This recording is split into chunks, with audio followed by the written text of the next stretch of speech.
Hebrews chapter 9. Now the first covenant had both regulations for worship and a set-apart place here on earth.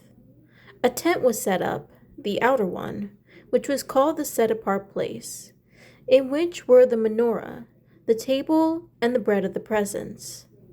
Behind the second curtain was a tent called the most set-apart place, which had the golden altar for the burning incense and the ark of the covenant, utterly covered with gold.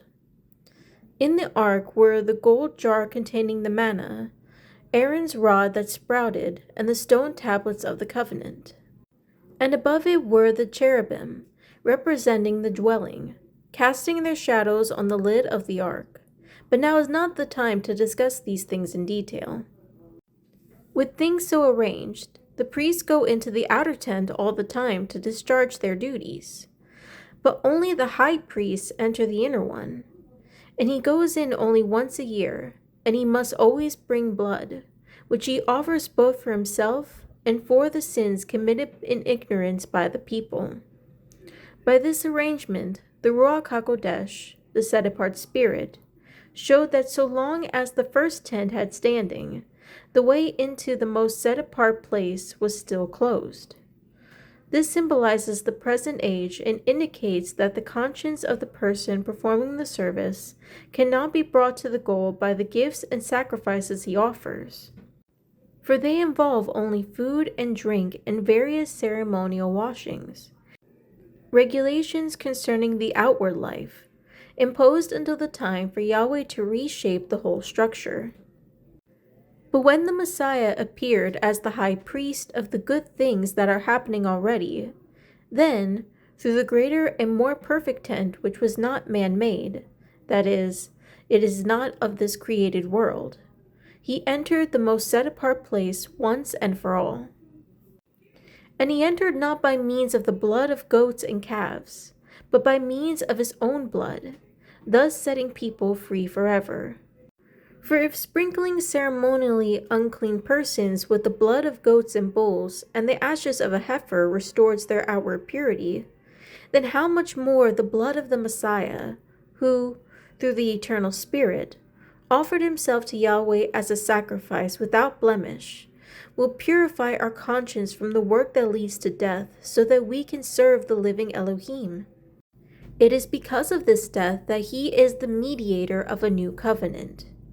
Because a death has occurred which sets people free from the transgressions committed under the first covenant. Those who have been called may receive the promised eternal inheritance.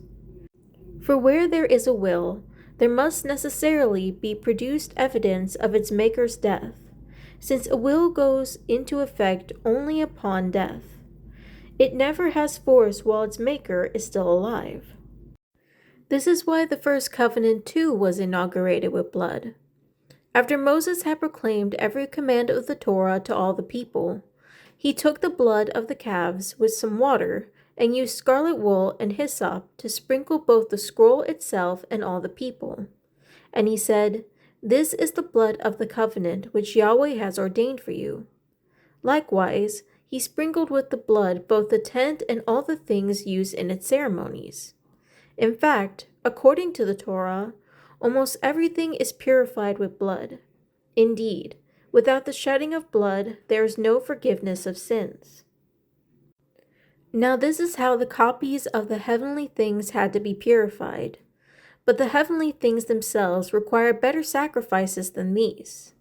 For the Messiah has entered a set-apart place which was not man-made and merely a copy of the true one, but into heaven itself, in order to appear now on our behalf in the very presence of Yahweh. Further, he did not enter heaven to offer himself over and over again, like the high priests who enter the most set-apart place year after year with blood that is not his own. For then he would have to suffer death many times, from the founding of the universe on. But as it is, he has appeared once at the end of the ages in order to do away with sin through the sacrifice of himself. Just as human beings have to die once, but after this comes judgment, so also the Messiah, having been offered once to bear the sins of many, will appear a second time, not to deal with sin, but to deliver those who are eagerly waiting for him.